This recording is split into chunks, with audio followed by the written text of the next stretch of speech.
রাইস্টার একটা শুনশান রাস্তা দিয়ে অন্য একটা গ্রামের দিকে যাচ্ছিল। হঠাৎ করে তার সামনে একটা ট্রাক চলে আসে আর রাইস্টার নিজের বাইকটাকে ডান দিকে ঘুরিয়ে নেয়। গতি অনেক বেশি থাকার কারণে সে নিয়ন্ত্রণ হারিয়ে ফেলে। গাছের সাথে ধাক্কা লাগা থেকে বাঁচতে বাঁচতে সে ভুল করে অন্য একটা গ্রামের ভিতরে ঢুকে পড়ে। ঠিক তখনই ঘড়িতে সন্ধ্যা 7টায় বেজে যায়। ধীরে ধীরে অন্ধকার নেমে আসতেছিল। ঠিক ওই সময় পুরো গ্রামে একটা ঘন্টার আওয়াজ শোনা যাচ্ছিল। কিছুক্ষণের মধ্যেই পুরো গ্রামের মানুষ হইচই করতে থাকে। মানুষজন এদিক ওদিক ছুটাছুটি করতেছিল। আসলে যে যার ঘরের দিকে পালিয়ে যাচ্ছিল। ভয়ে সবার হাত পা কাঁপতেছিল। মানুষের মুখে এক অদ্ভুত রকমের আতঙ্ক আর চিন্তার ছাপ ছিল। রাইস্টার গ্রামের তখন অনেকটা ভিতরে ঢুকে গিয়েছিল। রাইস্টার তখন কিছুক্ষণের জন্য ভাবনায় পড়ে গেল। হঠাৎ করে এতগুলো মানুষ কোথায় উধাও হয়ে গেল। এমন সময় সামনে থেকে একটা লাল শার্ট পরা লোক প্রচন্ড গতিতে রাইস্টারের দিকে দৌড়ে আসে। তখন সেই লোকটি হাঁপাতে হাঁপাতে বলে, আরে ভাই এখানে কি করতেছো? 7:30 বাজতে চললো, আর মাত্র 5 মিনিট বাকি আছে। তোমাকে দেখে শহরের লোক মনে হচ্ছে। চলো চলো তাড়াতাড়ি করে আমার ঘরে চলো, নইলে ও চলে আসবে। এসো আমার পিছনে। রাইস্টার আর কোনো প্রশ্ন না করেই ওই লোকটার পিছনে পিছনে যেতে থাকে। এরপর রাইস্টার তার সামনে গিয়ে দাঁড়িয়ে জিজ্ঞেস করে, আরে ভাই এখানে এসব কি হইতেছে?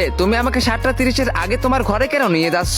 আর এই অদ্ভুত ঘন্টার আওয়াজটাই বা কেন ভেসে আসতেছে? তার আগে গাইস আমাকে একজন পাবজি প্লেয়ার চ্যালেঞ্জ দিয়ে বলেছে ফ্রি ফায়ার থেকে নাকি পাবজির দর্শক অনেক বেশি বেড়ে গেছে। আজকে আমি এটাই প্রমাণ করব আর তোমরা আমাকে সাহায্য করবে। তুমি যদি একজন ফ্রি ফায়ার প্লেয়ার হও এবং ফ্রি ফায়ারকে মন থেকে ভালোবাসো তাহলে ভিডিওতে লাইক করে চ্যানেলকে সাবস্ক্রাইব করে দাও। আর যদি পাবজিকে ভালোবাসো তাহলে কমেন্ট সেকশনে কালো লাভ দাও এবং ফ্রি ফায়ারকে ভালোবাসলে কমেন্ট সেকশনে লাল লাভ দাও। আমি দেখব আজকে কে জিতে। তারপর লোকটি বলে, আরে আমি কারো পাগলের মতো কথা বলতেছি তাই না? এর আসল সত্যটা জানতে পারলে তোমারও গায়ের লোম খাড়া হয়ে যাবে। এই গ্রামে রোজ ঠিক 7:30 বাজলে একটা ডাইনি আসে। সে মানুষকে মেরে ওই গাছে নিয়ে চলে যায়। কথাটা হচ্ছিল ঠিক ওই শুকনো গাছটার ব্যাপারে যেখানে রাইস্টার নিজের বাইক থামিয়েছিলেন। তখনই হঠাৎ করে ওই গাছের ভিতর থেকে ঠিক ওই ডাইনিটাই বেরিয়ে আসে যার কথা ওই লোকটা বলতেছিল।